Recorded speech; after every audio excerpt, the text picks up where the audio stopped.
If you are planning on moving into Pensacola, what we're going to be doing is comparing two of the hottest neighborhoods that people are moving into when relocating into Pensacola. And I'm bringing in our expert on our team here, Trent. He actually grew up in Cordova Park and then also ended up over in East Hill. So if anyone's going to know anything about this area, it's going to be this guy right here.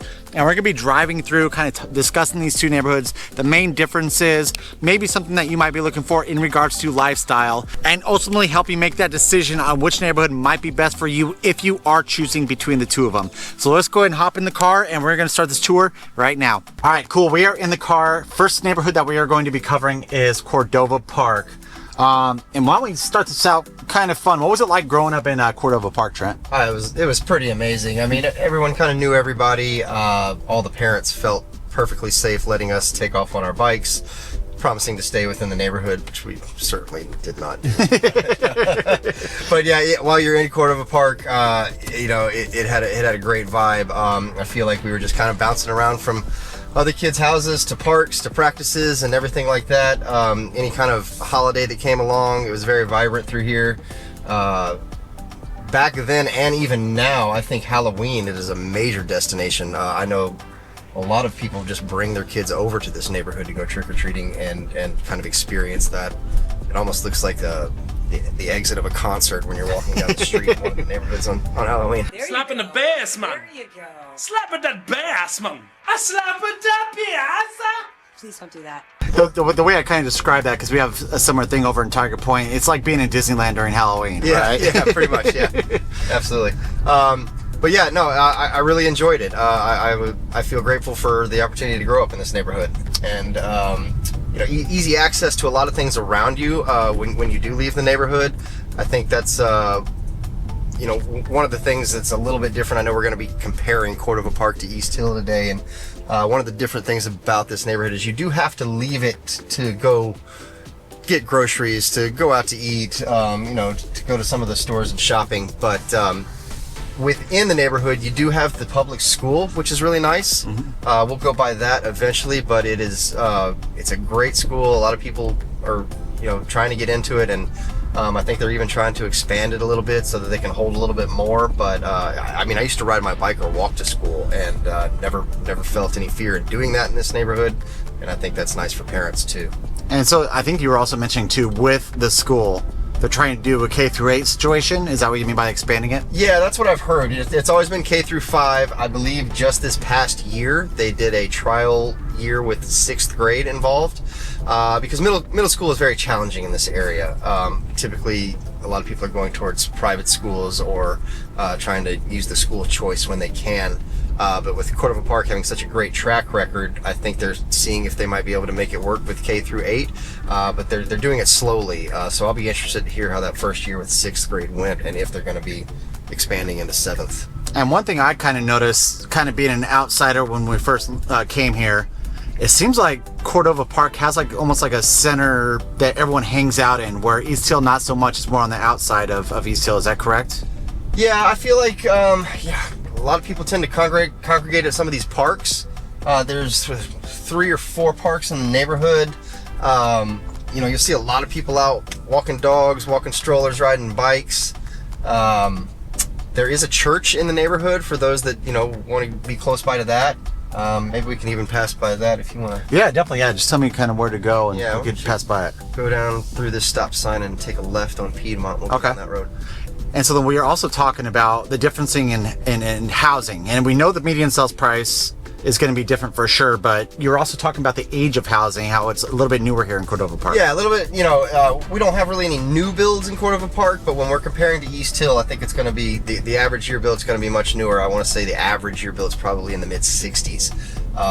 And then, a lot of solid brick structures. Take a left right here. Right here? Okay. And I feel like even though a lot of these homes were built, in the 60s and the 70s or whatnot, there's so much pride in living in this neighborhood and living in these homes. They've been well maintained. They've been updated, kept up with. There may be some cosmetic issues where you need to take off some wallpaper, put a little paint or something like that, but most of them are in pretty good shape. Coming up on Trinity Presbyterian Church here. So this church is accessible from inside the neighborhood, and I'd have to do a little more research, but I think they've got maybe even some daycares and summer camp programs. I went to Cub Scouts there. I don't know if they still do anything like that anymore. Yeah. So one thing that we did do differently with this video, if you've noticed, if you guys watch often, is usually we like stare at the camera so you can stare at the houses, kind of see what the housing is like. We're trying something different here. So why don't you guys comment down below, let us know whether or not you do like this different view where we're kind of showing you us driving through the neighborhood. Yeah, you can still kind of see the houses on the side, on the right, and then also the left. But that way you can kind of see what we are seeing and give you a different view. So let us know whether or not you do like this view. But it's nice being able to see what it's like driving through here, not just what the housing looks like or anything like that. And then another thing I think that we were talking about, Trent, is with the housing, it seems like it's not as quirky here as opposed to East Hill. Yeah, I'm gonna lift right here. Okay. Yeah, it seems a little more consistent, I guess, with some of the architecture, some of the siding, things like that. We'll be coming up on one of the parks in here. We're actually coming into what I feel like is a little bit older Cordova Park. Some of the first things that were built, and kind of some of maybe the more affordable homes in Cordova Park. A lot of them are going to be kind of the ranch style over here, not as much of the two-story. And also one of the older parks in the neighborhood, but still, you know, part of Cordova Park and a great area to be in.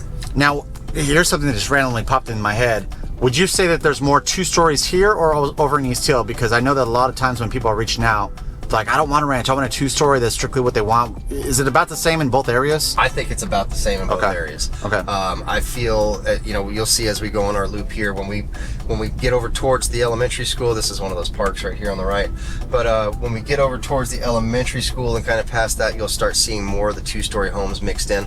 I feel the same over in East Hill when you're kind of right in the vicinity of Bayview Park and along the bayou, you're going to see a lot of those two-story homes, but as you kind of work your way to the outskirts, you're going to go back to more of that ranch style. And so another thing that we were talking about is one downfall that Cordova Park has over East Hill is going to be the air traffic.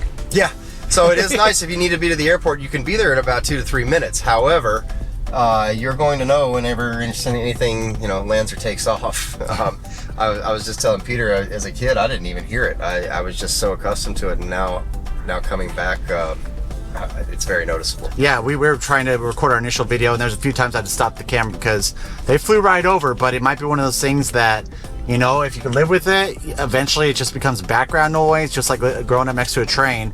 But just something to know that you are going to get more air traffic over here as compared to East Hill.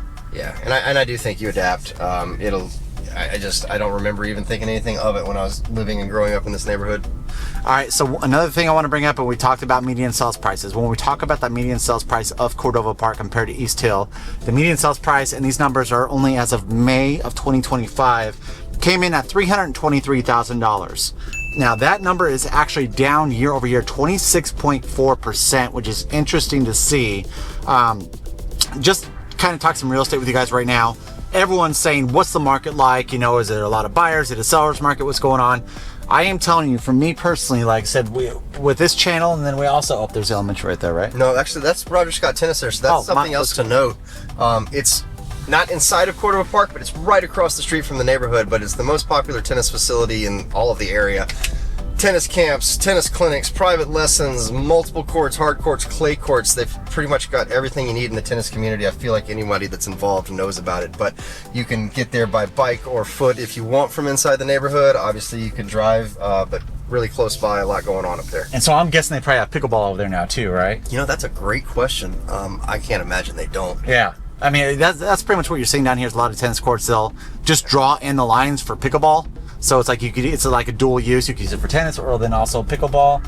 I'm actually not seeing any lines on that court. If but you turn back in right here, we'll take us right by the elementary school. Okay. So back to the real estate market. So right now, currently, as of June of 2025, it is definitely a buyer's market.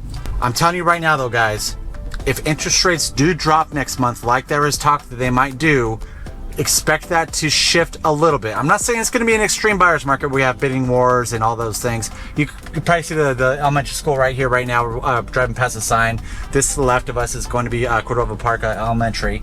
So that's where the school is at within this little community. But yeah, like I said, I mean, we have a ton of buyers right now who are just kind of waiting for those interest rates to drop. And so that might be a reason why the price point is down almost 25% year over year because a lot of people are just waiting. As of last year, you know, they're like, you know, it is what it is. There was no talks about interest rates going down. Yeah, inventory is definitely up right now. We're seeing some a lot of sellers really competing with each other, and so they're reducing their prices just to make their home the one to go. If you want to take a left, and then you can take another left and come right at the school so they can see that. Oh yeah, let's go do that.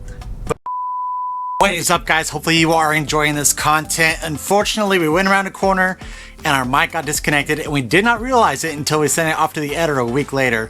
So this is going to have to be a video to be continued. What we'll do is the second half of Cordova Park, and then also head on over to East Hill. Apologies for that, guys, but if you are looking at purchasing real estate in the Emerald Coast, make sure you give us a call or text at that phone number right below. Right below it there, we always answer, doesn't matter date or time, but if you're not quite ready to purchase, want to educate yourself more on the area, make sure you smash that subscribe button, give us a thumbs up, notification bell, that way you're notified every single time we put out a brand new video. I want to take a quick second too and just thank you so much for all the support, all the watches, and then allowing us to help you with one of the most important journeys in your life. We understand, coming from another state, how big it is to relocate to an area that you might not know too much about. So thank you so much for trusting us with that. Like I said, we only focus on you guys and you guys only. I do not help out a single other client within the area outside of those who are relocating here. So thank you so much. Until next time, we love you. Bye.